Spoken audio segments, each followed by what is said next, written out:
नमस्कार, मैं हूं मनप्रीत और आप देख रहे हैं आपका फेवरेट शो वायरल मंच, जहां पर बात होती है गुरुग्राम के मुद्दों की। और आज जो बात है उससे पूरा हरियाणा इफेक्ट हो रहा है, क्योंकि सबसे ज्यादा अगर किसी को इस चीज से कष्ट पहुंचेगा, उनको दुख पहुंचेगा, या फिर हम कहें कि जिनका जीना दुभर हो जाएगा, सांस लेनी दुभर हो जाएगी, तो वो हमारा हरियाणा है, जिसको बचाने के लिए जो है सभी लोग एकत्रित है, और वो है अरावली बचाओ। जी हाँ, अरावली के बारे में आज हम बातचीत करेंगे। और आप सभी से भी अनुरोध है कि आप किस तरीके से इस यज्ञ में आहुति डाल रहे हैं या किस तरीके से इस आवाज को बुलंद कर रहे हैं, तो आप कमेंट बॉक्स के माध्यम से भी हमें लिख सकते हैं या कॉल भी कर सकते हैं 9667503194 के ऊपर। आज हमारे साथ डॉक्टर सारिका वर्मा मौजूद हैं, जो कि ईएनटी स्पेशलिस्ट भी हैं, एलर्जी स्पेशलिस्ट भी हैं, और इन्वायरमेंट के ऊपर भी काफी वर्कआउट किया हुआ है उन्होंने। अरावली के साथ बहुत टाइम से जुड़े हैं, अरावली को बचाने का बहुत लंबे समय से प्रयास कर रहे हैं। उनसे जानेंगे कि आखिरकार पीछे की बातचीत क्या है, क्या लगता है, क्यों हो रहा है ये, और अभी क्यों याद आया कि अरावली को इस तरीके से तोड़ा फोड़ा जाए और लोगों की सांस लेनी भी दुभर की जाए। तो चलिए बात करते हैं। नमस्कार मैम, बहुत बहुत स्वागत है।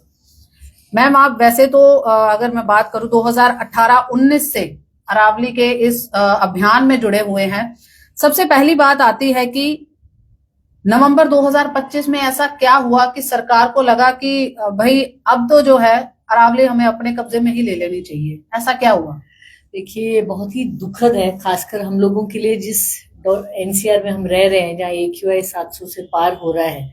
और अब ये AQI मीटर्स को भी मैनेज करने की पूरी तरह कोशिश की जा रही है। आपको याद होगा पिछली बार 999 AQI पार हो गया तो सरकार ने एक नया नियम निकाल दिया कि AQI मॉनिटर्स 500 से ज्यादा रीडिंग ही नहीं दिखाएंगे। तो ये पोल्यूशन को नहीं मैनेज करते हैं, ये पोल्यूशन के डेटा को मैनेज करते हैं। ये अनफॉर्चुनेटली हमारी सरकार की भी एक नीति हो गई है that they do not try to fix the problem, they try to fix the perception around the problem. तो ये अरावलीज के पीछे हाथ धो के बहुत सालों से पड़े हैं। अभी जो लेटेस्ट प्रहार हुआ है, जिससे पूरा देश और मैं कहूंगी पूरा वर्ल्ड वाइड खलबली मच गई है कि हाउ कैन एनी गवर्नमेंट। और ये आप देखेंगे सुप्रीम कोर्ट ने भारत सरकार के एनवायरमेंट मिनिस्ट्री से आया हुआ ये रिक्वेस्ट है कि 100 मीटर से कम जो अरावली हैं उसको अरावली ना माना जाए। दैट मीन्स 1,18,000 हिल्स हैं अरावलीज के, जो 4 स्टेट्स में है, दिल्ली, हरियाणा, राजस्थान और गुजरात। 1,17,18,000 पहाड़ है, उसमें से सिर्फ 1048 सिर्फ 100 मीटर्स के ऊपर है। दैट मीन्स आप देख सकते हैं लाखों एकड़ लैंड के ये अब खत्म करना चाहते हैं। और अब जो ये भूपेंद्र यादव जी जो हमारे मिनिस्टर है, अब ये जो लिपापोती कर रहे हैं, जो सोशल मीडिया पे ये इसको एक्सप्लेनेशन देने की कोशिश कर रहे हैं, ये साफ दिखाता है कि सरकार बैकफुट पे पकड़ी गई है। इनका ये जो झूठ है, ये जो गलत नीति अपना रहे हैं, इसको world wide environmentalist and normal citizen are calling it out कि आप ऐसा नहीं कर सकते। और ये इनका पहला प्रयास नहीं है। 2019 फरवरी में हरियाणा सरकार ने Punjab land preservation act PLPA जो एक्ट था 1900 का, जो पूरे पंजाब और हरियाणा के पहाड़ों को, अरावलीज को, फॉरेस्ट को प्रोटेक्ट करता था, उसमें इन्होंने एक अमेंडमेंट लाया और उस संशोधन से 68,000 acres of land around Delhi, मतलब जो NCR के आसपास लैंड है, गुड़गांव, फरीदाबाद में, they would have been open for construction. Normal citizens like us, we got together और हमने इसके बहुत एक एक्टिविटी करी, एक अरावली बचाओ मूवमेंट बनाया और सुप्रीम कोर्ट ने सुओ मोटो कॉग्निसेंस लेते हुए उस पर स्टे लगा दिया। ये मार्च 2019 की बात और मीडिया ने बहुत अच्छे से कवर किया। आई एम ग्रेटफुल, क्योंकि उन्होंने तभी सुप्रीम कोर्ट की नोटिस में आया। और उसके बाद से डिस्पाइट द स्टे, इन्होंने फिर भी 2020-21 में जब कोविड के दौरान इन्होंने अपनी लेजिस्लेटिव असेंबली में इस लॉ को पास भी कर दिया और गवर्नर का इस पे स्टैंप भी लगा दिया। इनकी जस्ट सी देयर एरोगेंस, इनको कोई फर्क नहीं पड़ता कि सुप्रीम कोर्ट का उस पे स्टे लगा हुआ है। फिर ये कोर्ट गए, सुप्रीम कोर्ट ने फिर इनको मना कर दिया, इनको पास नहीं करने दिया, वरना ये 2020-21 में ही लागू कर देते। बाय हुक और बाय क्रुक, ये इनके लिए अरावलीज इंपॉर्टेंट नहीं है, आपकी सांसें इंपॉर्टेंट नहीं है, आपके बच्चों का फ्यूचर इंपॉर्टेंट नहीं है। इनके लिए सिर्फ लैंड माफिया, माइनिंग माफिया, कितने हजार करोड़ किस से लिया जा सकता है। इस सरकार का यही नियम है कि जहां मर्जी से हो सके बस पैसे बनाए जाएं। आपको याद होगा कि कोविड के दौरान भी आपदा में अवसर ढूंढते हुए पीएम केयर्स इन्होंने एक फंड बनाया जिसमें साधारण लोगों की एक एक दिन की सैलरी कंपल्सरीली हजारों हजारों करोड़ ले लिए, और उसके बाद उन्होंने कह दिया कि ये प्राइवेट प्राइम मिनिस्टर फंड है, it is not subject for auditing. तो आप देख सकते हैं ये सरकार हमेशा से सिर्फ पैसे के पीछे भागती आई है। इनको आपकी सांस आ रही है नहीं आ रही है, आपकी ऑक्सीजन से इनको लेना देना नहीं है। इनकी निर्दयता हमें कोविड के दौरान भी दिखी थी, और आप दोबारा देख सकते हैं कि हमारे बच्चों की सांसें नीलाम होने वाली हैं। हमारे फ्यूचर में ऑक्सीजन बचेगा नहीं, रेस्पिरेटर लेके सबको घूमना पड़ेगा, लेकिन इस सरकार को कोई फर्क नहीं पड़ता, इनको बस पैसे बना। ये पर्वतमाला जो है वो आज से नहीं है, आज से नहीं है, और ये बहुत लंबे समय से एक शील्ड का काम कर रही है। और शायद अब जो ये मुद्दा इतना बर्निंग हॉट इशू बन चुका है तो लोगों को इसके बारे में और जानकारी पता लग रही है कि आखिरकार ये हमें बचाता किस किस चीज से था। ये एक हमारे लिए प्रोटेक्टेड शील्ड है, ऐसी शील्ड है कि शायद उसके बाद अगर ये ना हो तो हम जीवित ही ना रह पाए। मैं आपको एक बात बताऊं, अरावलीज जो है हिमालय से भी पुरानी है पर्वतमाला। It is one of the सबसे प्राचीन पर्वतमाला की श्रेणी में आती है। जी। तो it is before the dinosaurs came, before humans were ever known, तब से अरावलीज चल रहे हैं। लेकिन अफसोस की बात है कि अरावलीज जो हमें रेगिस्तान से बचा रहे हैं पूरे दिल्ली एनसीआर में, अगर इन्होंने अरावलीज खत्म कर दी 50 साल के अंदर अंदर पूरे डेजर्ट स्टॉर्म्स आ जाएंगे, पूरा दिल्ली एनसीआर डेजर्टिफाई हो जाएगा, यहाँ बारिश आना बंद हो जाएगी। ऑलरेडी साउथ हरियाणा में बारिश कम होती है और ये उसका भी असर पड़ेगा। ये वाटर रिचार्ज का काम करता है। जो अरावलीज के अंदर नेचुरल क्रेवाइसेस हैं उसमें जितना भी पानी है वो अंदर जाता है और वो जो वाटर ग्राउंड वाटर लेवल को बढ़ाता है। इसके अलावा यहाँ पे हजारों प्रकार के प्लांट्स हैं, कई हजार प्रकार के एनिमल्स हैं, बर्ड स्पीशीज हैं, जो ये पूरी तरह इनका घर है। आजकल आप न्यूज देखते हैं कि किसी गांव के अंदर लेपर्ड आ गया। भाई गांव के अंदर लेपर्ड नहीं है, तुम उनके जंगल के अंदर अपना गांव लेके चले गए हो। अब जंगल के अंदर आप देखेंगे अरावलीज में या फार्म हाउसेस बने, अगर लेपर्ड आ रहा है तो लेपर्ड का तो अपना घर था भाई, तुम उसके अंदर घुसे हो। तो ये उदयपुर हो, अजमेर हो, जयपुर हो, पूरे ये जो स्टेट्स हैं, खासकर हरियाणा में तो हमारे पास कुछ बचा ही नहीं है। आपको जान के हैरानी होगी, पूरे कंट्री में एवरेज फॉरेस्ट कवर हर स्टेट का 22% है जी। हरियाणा में भी कुछ साल पहले तक ये 5.8% होता था। इस सरकार की कंटिन्यूअस एफर्ट्स और I would say acts of omission and commission की वजह से आज वो 3.6% रह गया। बाकियों के कंपैरेटिव हम पहले ही इतना पीछे हैं और बिल्कुल खत्म करने पे हो गए और खत्म करने पे हैं। और आप देखिएगा, अगर ये 68,000 78,000 एकर्स ऑफ लैंड जो दिल्ली एनसीआर के आसपास अरावली बचे हैं, उसमें भी इन्होंने construction, mining, malls, hotels, banquet hall बनाने शुरू कर दिए तो 1% फॉरेस्ट कवर रह जाएगा। तो हरियाणा सरकार से मैं पूछना चाहती हूँ, क्या हमारे सिटीजन्स की हेल्थ आपके लिए कोई मायने नहीं रखता? आप खुद तो हजारों एयर प्यूरिफायर खरीदते हो हमारे पैसे से, आप अपने ऑफिस में हर कमरे में एयर प्यूरिफायर लगाते हो, उस एयर प्यूरिफायर का हीपा फिल्टर चेंज करने में भी 6,000 रुपए महीना लगता है। तो जो मैं अफोर्ड नहीं कर सकती, मेरे घर में एयर प्यूरिफायर नहीं है, मैं आज इनहेलर लेके आ रही हूँ, आज भी खांसी हो रही है। अब एक साधारण इंसान जो इस शहर में रहता है, इस प्रदेश में रहता है, उसकी ऑक्सीजन क्वालिटी खराब हो रही है, उसके यहाँ इतना ज्यादा एयर पोल्यूशन है और आपको ये चिंता है कि भाई कैसे और पैसे बनाए जाए। मैं पूछना चाहती हूँ, कितना पैसा आपको चाहिए कि आप अपने बच्चों का फ्यूचर नीलाम कर दो? इसका जवाब सरकार को जरूर देना चाहिए। खनन की बात करें, जो साफ तौर पर सबसे बड़ी बात तो यही आती है कि जिनको एनवायरमेंट बचाना चाहिए उन्होंने ही ऐसी चीज आगे क्यों रखी? आपके दिमाग में क्या आता है, उन्होंने ही ऐसी चीज आगे क्यों रखी? देखिए, that's what I am saying. जो सबसे हैरानी वाली बात है, जो आपका दिल दहलाने वाली बात है, ministry of environment and climate change, ये मिनिस्ट्री बनी है ताकि आपके पर्यावरण को बचा सके। वही जब आपके एनवायरमेंट को खत्म करने पे तुल जाता है तो आपको लगता है कि भाई अब तो प्रलय आ जानी चाहिए, क्योंकि ये लगता है ना कलयुग का भी कलयुग हो गया है जी। या हद की भी हद होती है। जिस घर में फादर है जो आपको प्रोटेक्टिव शील्ड बन के रहना चाहिए, अगर वो ही आपको अटैक कर देता है तो आपके पास क्या बचता है? ये एनवायरमेंट मिनिस्ट्री बनी है ताकि आपके पर्यावरण को बचाए, अगर वो ही अरावली इसको खत्म करने पर तुल गई है तो आप समझ सकते हैं कि विनाश का समय आ गया है। और जैसे ही ये खबरें आउट हुई तो कहीं ना कहीं एक डर, संशय जो है दिखाई दिया मंत्री साहब के चेहरे के ऊपर, तो तभी जो स्टेटमेंट है आई कि भाई 100 मीटर का हम इस तरीके से नहीं कह रहे हैं। ये झूठ बोल रहे हैं और हमें पता है निरंतर झूठ बोलते रहते हैं, चाहे इनके इलेक्शन रैली हो, चाहे ये पार्लियामेंट के अंदर भी जाके झूठ बोलते हैं। तो इनको झूठ बोलने की एक आदत सी बन गई है। इनको किसी चीज का डर नहीं, ना पब्लिक का डर है, ना इलेक्शन का डर है, ना वोट का डर है, ना इनको मीडिया से डर है। अब इनको कोई डर नहीं है। अब इन्होंने खुद जब सुप्रीम कोर्ट को 100 मीटर का रूल दिया है, या तो ये साफ कर दे जो ये कह रहे हैं कि मंत्री जी की मैंने बहुत सारे हर इंटरव्यू सुना है, इन्होंने साफ कहा है कि 214 स्क्वायर किलोमीटर लैंड ये खोल देंगे माइनिंग और इंफ्रास्ट्रक्चर और प्राइवेट। और इसके लिए क्या है, पहले एनवायरमेंट क्लियरेंस लेना पड़ता था, एनवायरमेंट क्लियरेंस भी नहीं लेना पड़ेगा। जो 100 मीटर के पहाड़ तो केवल थोड़े से 1000, बाकी आप देखेंगे 2 दिन पहले अखबार में आया था, फरीदाबाद में ऐसे कोई केस चल रहा था, बहुत साल से स्टे था 2009 से। अब ये उनके जो जैसे ही ये आदेश आया, उन्होंने उनको क्लियरेंस दे दी। अब जितनी भी अवैध कॉलोनीज पे, अवैध प्रोजेक्ट्स पे, बैंक्वेट हॉल्स पे एक्शन होना था वो एक्शन नहीं होगा। तो आप सोच सकते हैं कितने 1000 करोड़ रुपए इन्होंने लिए होंगे ताकि ये सब चीजें मैनेज हो जाए और इनका धंधा काम चलता रहे। आपकी सांसें आए ना, इनको कोई फर्क नहीं।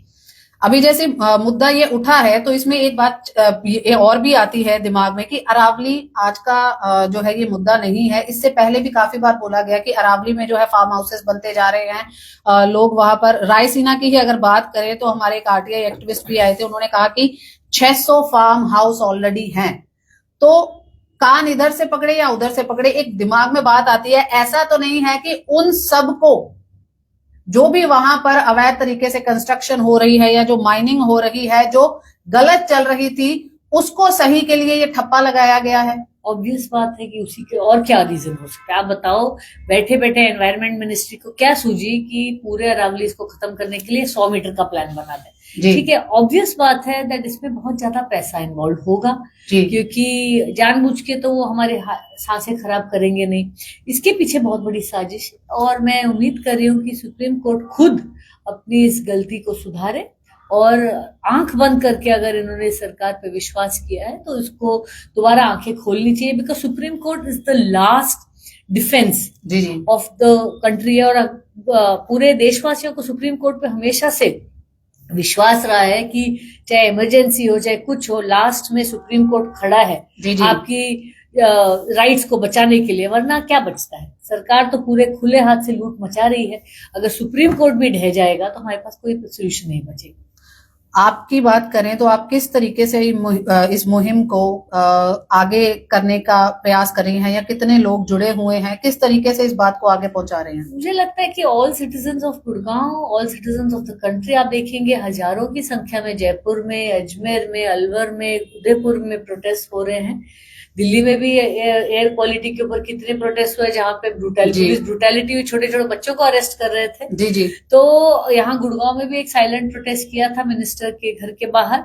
और हम अपनी तरफ से पूरी कोशिश कर रहे हैं कि हम लोगों को जागरूक कर सके। और जो भी ये बात सुनता है सब बहुत हैरान होते हैं कि यार ये क्या हो गया, मतलब ये कैसा रूल हो गया कि आप लाखों एकर्स ऑफ लैंड को आप खत्म कर देंगे। और मिनिस्टर की जो बातें हैं ये बहुत ही बेबुनियाद हैं। और एक सोशल मीडिया पे इन्होंने नया फेक प्रोपेगेंडा शुरू करा है कि नहीं ऑपोजिशन झूठ बोल रहा है, इससे ज्यादा पहाड़ बचेंगे। आप खुद ही लॉजिक लगा लो, ज्यादा पहाड़ बचेंगे कैसे? या तो सरकार पूरा प्लान दे दे कि 4 स्टेट्स में कितना एरिया कवर्ड है, कितना एरिया कवर्ड नहीं है, प्रोटेक्शन का सामने डेटा दे दें, हम सब चुप हो जाएंगे। अगर हमें लगता है कि इनके नए रूल से बहुत सारे पहाड़ बचने वाले हैं तो very good, we are very very happy and we will support the government, but we want the data. इनका ये होता है कि कहते कुछ हैं, करते कुछ हैं और एंड में कुछ और हो जाता है। चाहे जीएसटी हो, चाहे डिमोनेटाइजेशन हो, झूठ पे झूठ, झूठ पे झूठ, झूठ पे झूठ। इनका मिसमैनेजमेंट इस देश को निरंतर सहना पड़ा है। चाहे वो कोविड का 55 डेज का लॉकडाउन हो जब जरूरत नहीं थी, चाहे ऑक्सीजन ना मिलने की वजह से हजारों लाखों लोग मर गए 2021 में। इनका डेटा कॉम्प्रोमाइज है। इनके हिसाब से तो 4000 से ज्यादा लोग मरे नहीं कोविड में। 4000 लोग तो मुझे लग रहा है गुड़गांव में मर गए होंगे। तो इनका झूठ मतलब ये जग जाहिर है, किसी को बोलने की जरूरत नहीं है। हमने नहीं देखे जितने क्रिमेशन हुए। जिस दिन 140 क्रिमेशन एक क्रिमेटोरियम में हो रहे थे, उस दिन हमारे जो ऑफिशियल डेथ संख्या थी वो 21 थी गुड़गांव शहर की। तो इनका झूठ जो है बहुत बार दिख चुका है। ये पूरा टाइम गैस लाइटिंग करते हैं। ये लोग तो वो हैं जो पार्लियामेंट के अंदर जाके कहते हैं कि जी मैनुअल स्कैवेंजिंग पूरे इंडिया में नहीं हो रही, और हमारे आंखों के सामने एक आदमी सेक्टर 31 के अंदर भी हो जा, मैं वीडियो बना के भी डाल सकती हूँ, but you feel sorry that you have a government who is blatantly lying in the most sacred place of democracy. Parliament के अंदर जो आदमी झूठ बोल सकता है, तो आप इमेजिन कर सकते हैं कि कहीं पे भी ये सच नहीं बोल रहा। और अगर हम बात करें, आप ईएनटी स्पेशलिस्ट हैं, साथ ही साथ अगर हम इस चीज को जोड़े भी, डॉक्टर होने के नाते आपको क्या लगता है कि अरावली नहीं तो हमारे शरीर को कितना नुकसान होगा? देखिए, poor air quality affects every organ of your body, from your skin, eyes, brain, lungs, heart, nose, airway, everything. जी जी, आपकी किडनीज तक इन्वॉल्व हो जाती हैं। आज तो अब ये जो स्टडीज हैं आ रखी हैं कि जो पार्टिकुलेट मैटर 2.5 है, ये जो अनबॉर्न माँ के पेट के अंदर जो शिशु है उसके प्लेसेंटा तक के अंदर पार्टिकुलेट मैटर 2.5 पहुंच चुका है। माइक्रोप्लास्टिक्स जो है हर इंसान के ब्लड में है। आज स्टडी आई है पिछले 2 हफ्ते पहले कि जो बिहार में इन्होंने स्टडी की, 36% of the women breast milk से यूरेनियम पाया गया। यूरेनियम जो है एक टॉक्सिक सब्सटेंस है, मेटल है, और वो यूरेनियम के लेवल्स दिल्ली के पानी में भी बहुत ज्यादा हाई हैं, और ये धीरे धीरे आपकी किडनीज को डैमेज कर रहे हैं। तो आप हर ऑर्गन कहते हैं कि दिल्ली एनसीआर में सांस लेने वाले, और मैं कहूंगी दिल्ली को बदनाम ना किया जाए, पूरे नॉर्थ इंडिया का यही हाल है। आज फरीदाबाद का भी हाल है, गाजियाबाद का भी हाल है, मेरठ का भी हाल है। तो आप इतने सारे शहरों का नाम नहीं ले सकते, करनाल का भी हाल है। सभी शहरों का इतना बुरा हाल है कि यहाँ पे रहने वाले इंसान जो है 10 साल अपनी आयु कम कर रहे हैं। तो अगर आप चाहते हैं, देखिए, और मेरे को कल कोई बहुत ही सीनियर डॉक्टर मेरे व्हाट्सएप ग्रुप पे लिखते हैं तो हमें स्टोन एज में चले जाना चाहिए, हमें डेवलपमेंट नहीं करनी चाहिए। आपको क्या लगता है जर्मनी डेवलप नहीं है? आपको क्या लगता है न्यूयॉर्क डेवलप नहीं है? आपको क्या लगता है मलेशिया डेवलप नहीं है? वहां पर न्यूयॉर्क में बड़ी बड़ी बिल्डिंग्स होने के बावजूद वहां AQI 30 है जी।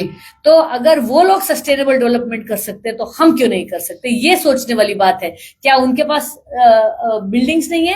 क्या उनके पास हमारे से अच्छा इंफ्रास्ट्रक्चर नहीं है? क्या उनके पास हमारे से बेटर फ्लाइट्स नहीं है? क्या उनके पास हमारे से ज्यादा? पर उन्होंने अपने फॉरेस्ट कवर को बरकरार रखा है, वहां अपने वाटर बॉडीज को प्रिजर्व करके रखा है, वहां अपने गार्बेज को सेग्रीगेट करके मैनेज करते हैं, वहां ओपन में गार्बेज बर्निंग नहीं होती है, वहां पैडी की बर्निंग नहीं होती है, वहां इतने स्ट्रिक्ट नॉर्म्स हैं इंडस्ट्री पे। आप यहां से लेके आप करनाल कुरुक्षेत्र तक चले जाओ, इतनी सारे किल्न्स हैं, भट्टी हैं। यूपी की साइड चले जाओ, हर तरफ भट्टियां जल रही हैं। मैं पोल्यूशन बोर्ड को लिख के बोलती हूँ कि भाई यहाँ पे जो फिल्टर्स हैं चेंज करा दो। मेरे को सीएम ऑफिस से फोन आता है कि मैडम कोई पोल्यूशन नॉर्म इफेक्टिव नहीं है। तो आप, that means the government is allowing regular pollution by the industries. उनको कितना पैसा चाहिए कि आप अपने, अब आप देखेंगे जो सरकार है, आपको याद होगा थर्मल पावर प्लांट्स के इन्होंने नॉर्म्स बदल दिए, क्योंकि इनके दोस्तों के थर्मल पावर प्लांट्स हैं, तो उन्होंने जो WHO के नॉर्म्स थे, जो सेफ एयर क्वालिटी नॉर्म्स थे, वो घटा दिए ताकि इनकी थर्मल पावर प्लांट्स को 18,000 करोड़ का मुनाफा हो जाए, उनको वो सेफ्टी ना रखनी पड़े। तो आपको दिख रहा है कि ये हर लेवल पे, हर शहर में, पूरे देश में आपकी हेल्थ से खिलवाड़ कर रहे हैं। और as a normal citizen I am very concern. And जो इनके बच्चे हैं ये तो फॉरेन कंट्रीज में जाके सेटल हो गए। जितने भी मंत्री देखेंगे उनके बच्चे बाहर बैठे, हमारे बच्चे यहाँ पर हैं, हमारे बच्चे यहाँ पे सांस ले रहे हैं। अगर आप कहते हैं कि उनकी सांसों को फर्क नहीं पड़ता तो हम संघर्ष करेंगे और लड़ाई करेंगे। और यहाँ हमारे साथ कुछ जुड़े भी हुए हैं लोग। राहुल राज जी हैं, नाइस एफर्ट, सेव अरावली। और एक कमल जी है, उनका कहना है कि मेरे बच्चे को भी अस्थमा की प्रॉब्लम हो गई है। जी, आज गुड़गांव के हर चौथे घर में नेबुलाइजर की जरूरत पड़ रही है। आज इतने ज्यादा, not only children but even the grown ups are being affected. और हम ये देखा है हमने ट्रेंड की, पहले जैसे खांसी 1 हफ्ते बाद ठीक हो जाती थी, आज खांसी 3-3 महीने चल रही है। इनहेलर के बिना पेशेंट ठीक ही नहीं हो रहे। तो एक साधारण बीमारी को एयर क्वालिटी की वजह से मच वर्स हो जा रहा है। और सरकार कहती है कि there is no data to suggest that poor air is causing deaths. Britain में एक लड़की के कॉज ऑफ डेथ पे, उसके जो ऑटोप्सी सर्टिफिकेट पे एयर पोल्यूशन लिखा हुआ है। This is a known fact, There is nothing abnormal about it, and it is a known fact that everybody living in NCR, हमारे lungs में पार्टिकुलेट मैटर 2.5 और पार्टिकुलेट मैटर 10 डिपॉजिट हो रहे हैं। यहाँ पे carbon monoxide, sulphur dioxide, lead oxide के fumes बढ़ते जा रहे हैं और ये हर तरह से आपके ऑर्गन्स पे अफेक्ट कर रहे हैं और आपको नुकसान पहुंचा रहे हैं। और इसी के साथ साथ है एक वीर के नाम से है, उनका कहना है कि मैम सरकार करना क्या चाहती है। सरकार की मंशा जो हमें समझ आती है, उनकी कथनी और करनी में बहुत फर्क है। एक तरफ कहते हैं कि हम आपको याद होगा प्रधानमंत्री ने कुछ साल पहले 10 साल पहले कहा था, एक कॉप इंटरनेशनल जो कंट्रोल पोल्यूशन की मीटिंग होती है उस पे प्रधानमंत्री ने बड़ा बड़ा एक स्टेटमेंट दिया था कि हम पानीपत से पोरबंदर एक ग्रीन कॉरिडोर बनाएंगे। ये ग्रीन कॉरिडोर तो अरावली है, वो तो ऑलरेडी एग्जिस्ट करता है जी। तुम इतने सारे हजारों लाखों पेड़ काटने के बाद बोलते हैं एक पेड़ माँ के नाम लगाओ। भाई जो इतने लाखों पेड़ किसके नाम पे काट रहे हो? बाप के नाम पे काट रहे हो है? तो आपको दिखाई नहीं देता है जो धरोहर है वो आप उसको काट रहे हो और फिर कह रहे हो कि हम एक पेड़ लगाएंगे और फिर आप कह रहे हो कि साफ एयर के लिए एयर प्यूरिफायर चाहिए। आपके नेचुरल एयर प्यूरिफायर जो पेड़ हैं उनको आप लाखों की संख्या में काट रहे हो, चाहे वो निकोबार हो, चाहे वो झारखंड के जंगल हो, चाहे वो नासिक हो, चाहे पुणे हो, हर जगह रोज न्यूज में आता है कि यहाँ पे 1000 पेड़ कर रहे हैं। आप सोहना में गुड़गांव की बात कर लीजिए, सोहना एक्सप्रेस वे के लिए 10,000 पेड़ कटे थे। जी जी। सरकार ने लिखित में कहा था कि हम इसका कॉम्पेंसेटरी फॉरेस्टेशन 1 लाख पेड़ लगाएंगे। आज 10 साल बाद सरकार कहती है कि हमारे पास पेड़ लगाने की जगह नहीं है, एक पेड़ नहीं लगाया तो 10,000 पेड़ कट गए। आपकी एयर क्वालिटी कितनी कॉम्प्रोमाइज हुई। तो ये सरकार जो है आपको झूठ बोल बोल के आपके मुंह में तो कुछ राम बोलेंगे और बगल में छुरी रख के आपके बच्चों की सांसें जो है वो काटने वाले हैं। उनका यही काम। और पेड़ों की जो हम बात कर रहे हैं और वो भी काफी बड़े बड़े वृक्ष जो थे वो तोड़े गए थे, उनको काटा गया था और उसकी बजाय आप कह रहे हो कि हम एक नया पौधा लगाएंगे जो वो हरा भरा वृक्ष आपको ऑक्सीजन दे रहा है, जो आपके एनवायरनमेंट को साफ कर रहा है। क्या वो एक छोटा पौधा कर पाएगा? बिना सोचे समझे। और अगर हर चीज के ऊपर पेनल्टी है, अब AQI की बात हो रही है या पोल्यूशन के ऊपर बात हो रही है, गाड़ियों के चालान काटे जा रहे हैं, तो जो पेड़ काटे नहीं लगाए सरकार के ऊपर चालान कौन करेंगे? एग्जैक्टली आपको याद होगा कि गुड़गांव शहर जो MCG पे 10 लाख रुपए का फाइन हुआ था पिछले, अब मेरे को याद नहीं, एक बहुत बड़ा अमाउंट फाइन था जी। 10 करोड़ था या 10 लाख था, आई डोंट रिमेम्बर, 2 साल पुरानी बात है। तो हमारे ही पैसे, हमारी ही सरकार हमारी पेनल्टी दे रही है। सरकार काम नहीं करती, पेनल्टी भी हमारे टैक्स से दिया जाता है। It is a very foolish kind of thing. कल मेरी गाड़ी उन्होंने रोक ली, BS4 डीजल है जी जी। पहले CAQM ने कहा कि हम सिर्फ कमर्शियल व्हीकल्स पे करेंगे रोक और लाइट मोटर व्हीकल्स पे नहीं करेंगे। अब उन्होंने लाइट मोटर व्हीकल पे बिना किसी को बताए, हमें पता ही नहीं था, उनके ऑर्डर पे नहीं पता, ACP को भी नहीं पता था कि ये रोक लगी है। पेज नंबर 34 पे छोटा सा पैराग्राफ एक लिखा हुआ है कि नहीं अब लाइट मोटर व्हीकल्स पे भी रोक लगा जाएगी। जनता को आप जागरूक करेंगे नहीं जी। आप बड़े बड़े, आप सुप्रीम कोर्ट मेरे वो वाली गाड़ी रोक रहा है जिसका पोल्यूशन अंडर कंट्रोल सर्टिफिकेट है जी। लेकिन जो अरावलीज जो लाखों सालों से हैं आप उसको काट रहे हो और उस पर आपके ऊपर क्या बैन नहीं लगना चाहिए? क्या आपको जेल में नहीं डालना चाहिए? ये मंत्री जी से लेके प्रधानमंत्री जी से मैं पूछना चाहती हूँ कि आप कितना पैसा बनाना चाहते हो? क्या पैसा प्रमुख है या जीवन प्रमुख है? At the end of the day आपने भी भगवान के घर जाना है और मैं आपको विश्वास दिलाती हूँ नरक में भी ऐसी कोई आग नहीं है जो अरावलीज को खत्म कर देगा, उसको बचा सके। लोग जो है ये चीज को काफी समझने लग गए हैं जो आप कह रहे हैं, क्योंकि जो एक विधायक साहब है उनका साफ तौर पर कहना है कि हमारे पास तो जो मीटर है वही 500 ही AQI दिखा रहे हैं। हो सकता है कि ये 1900 भी 1500 भी हो, उससे ज्यादा भी हो।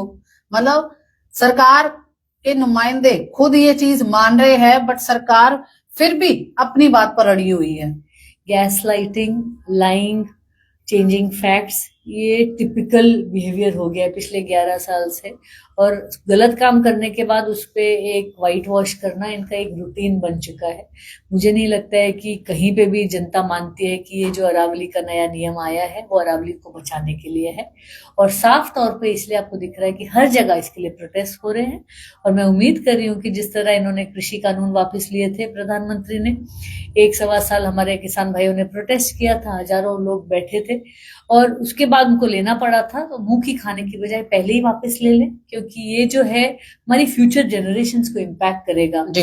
हमारी जीवन तो जैसे तैसे निकल जाएगा, लेकिन जो हमारे बच्चे हैं, हमारे ग्रैंड चिल्ड्रन जब तक आएंगे, तब तक air will be so bad that people will be just dying out of air pollution, और हमें उसको रोकने की जरूरत है। आप जैसे ये कह रहे हैं कि ये कानून जो है वो पहले बने थे, कृषि कानून की बात करें कि दोबारा से वापस ले लिए जाते हैं, जनहित का बोल के लागू तो कर दिया जाता है, क्या ये भी लोगों को भ्रमित करने के लिए या फिर उनको किसी ना किसी काम के ऊपर लगाए रखने के लिए है? क्या इस चीज को समझते हैं कि अगर वापस ही लेने हैं तो फिर लगाए ही क्यों गए? मुझे ऐसा लगता है कि ये सरकार ना एक फेंकती है कि चल गया तो चल गया, नहीं चला तो वापस ले लेंगे। जनता हाँ जनता के सहन शक्ति को देखती रहती है। जैसे जनता को कहती है आज जाके आप दिया जलाओ, आज आप घंटी बजाओ, आज आप थाली बजाओ, आज आप फूल बरसाओ, तो ये नए नए पैंतरे चेक करते रहते हैं टू सी द लेवल की कितना हम टॉलरेट कर पा रहे हैं। और जब जो चीज टॉलरेट नहीं होती, जो नाक से ऊपर निकल जाती है,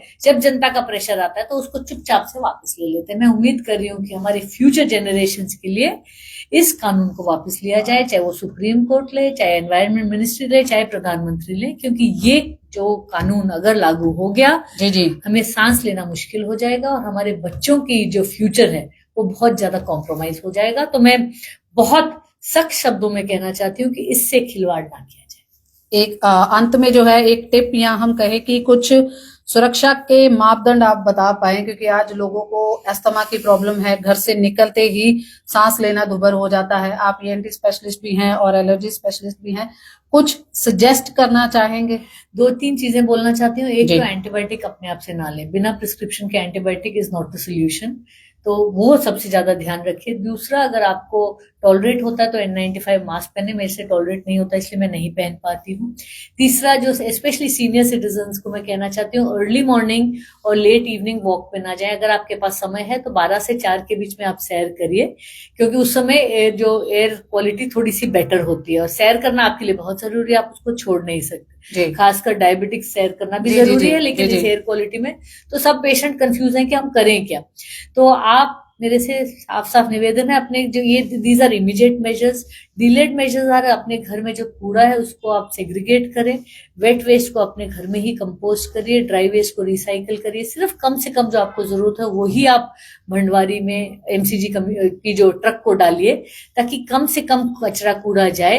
लास्ट में अपने घर के आसपास कहीं भी पत्ते हो, गार्बेज हो, उस पर आग ना लगाएं, क्योंकि उससे भी प्रदूषण फैलता है। और आप सोचो कि जब आप नई गाड़ी खरीद लिए तो कोशिश करिए ई व्हीकल लीजिए, ताकि हम ओवर द लॉन्ग टर्म हम इस चीजों को सुधार सके। एक दिन में AQI नहीं बदलेगा। चाइना में भी 10 साल पहले उन्होंने कई अरब रुपए लगा दिए, but there was a concerted effort by the government and by the citizens, and then they were able to make it right.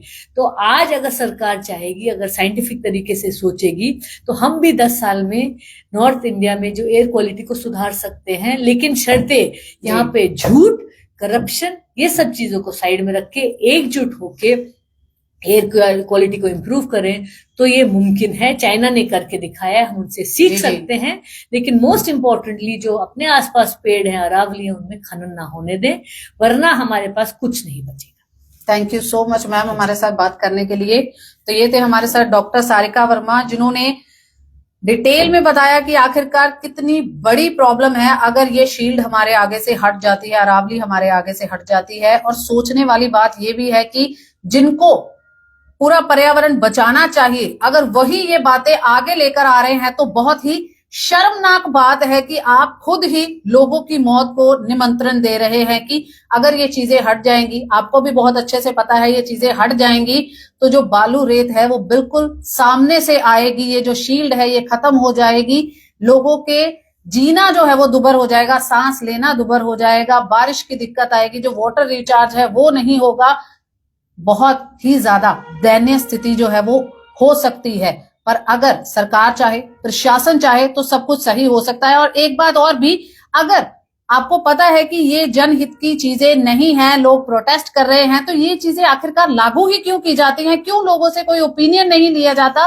क्यों किसी स्पेशलिस्ट से बात नहीं की जाती? ऐसा तो नहीं है कि हमारे पूरे हिंदुस्तान में ऐसे लोग नहीं हैं, एक्सपर्ट्स हर जगह पर मौजूद है, हर चीज के मौजूद है, तो उनसे सलाह मशवरा किए बिना ये सारी चीजें कैसे लागू कर दी जाती है, जिसका आपको पता है कि दोबारा से इनको वापस लेना पड़ेगा। आप सभी से भी अनुरोध है, इस वीडियो को शेयर जरूर करें और अरावली बचाने में आप कैसे योगदान दे रहे हैं नीचे कमेंट बॉक्स के माध्यम से हमें जरूर बताएं।